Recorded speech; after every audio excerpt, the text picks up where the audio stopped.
الفنان فؤاد أحمد ولد في 27 من يناير عام 1936 في محافظة القاهرة. حصل على بكالوريوس المعهد العالي للفنون المسرحية، وقدم أعمال مسرحية كثيرة ومهمة مثل عشان خاطر عيونك وعبده يتحدى رامبو.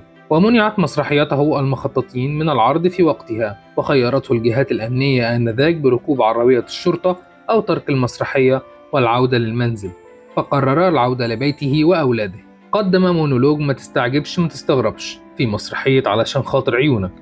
في ناس بتكسب ولا تتعبش، وناس بتتعب ولا تكسبش، ما تستعجبش ما تستغربش. وهو الأمر الذي يعد جديدا على نوعية الأدوار التي يقدمها، التي عادة ما تتسم بالشر والدراما. ومنحت دراسة الفنون المسرحية للفنان فؤاد أحمد مهارة من نوع خاص، حيث كان مميزا في الاستخدام الجيد لنبرات صوته خلال الأفلام والمسلسلات التي قدمها. كما تميز الفنان فؤاد أحمد بالثقافة العالية، واشتهر بثقافته في الوسط الفني، مما جعله قبلة لراغبين التعلم والاستشارة في الأمور الفنية حتى من جهة الفنانين الكبار. عُرف بأدواره الشريرة التي جعلت منه أيقونة للشر في السينما المصرية، على الرغم من أن أعماله محدودة ولكنها مترسخة في أذهان المصريين، مثل دور حمودة الأعور في فيلم المشبوه. لُقِب بالعديد من الألقاب، وأهمها الشرير الظريف، كما لُقِب بهامان نظرا لتمكنه من دوره في مسلسل محمد رسول الله. وتحدث ابن الفنان فؤاد أحمد عن والده وقال أنه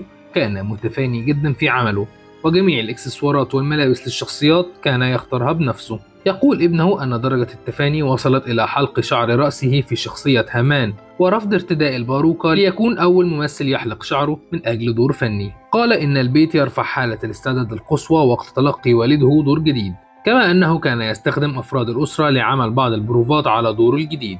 أصيب الفنان فؤاد أحمد بالعمى لمدة تصل ل20 عاما، ابتعد خلالها عن المجال الفني وظل معتكفا في بيته منتظرا المساعدة من نقابة الممثلين، ولكن بلا جدوى.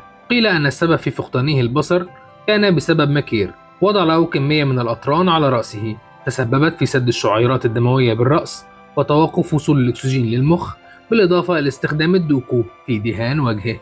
ابنه أوضح أن السبب الحقيقي في فقدان البصر كان بسبب استخدام الألوان الزيتية والدوكو في وضع مكياج شخصية هامان، كما أنه كان يستحم بالجاز والبنزين لإزالة هذه المواد. كان آخر أعماله مسلسل جحا المصري عام 2002، ولكن هذا الدور بمثابة تشجيع من أبطال العمل يحيى الفخراني ومنى زكي. قال نجله إن والده عاد له بصره في أيامه الأخيرة قبل أن يتوفى يوم 15 أغسطس عام 2010 عن عمر يناهز 74 عاما.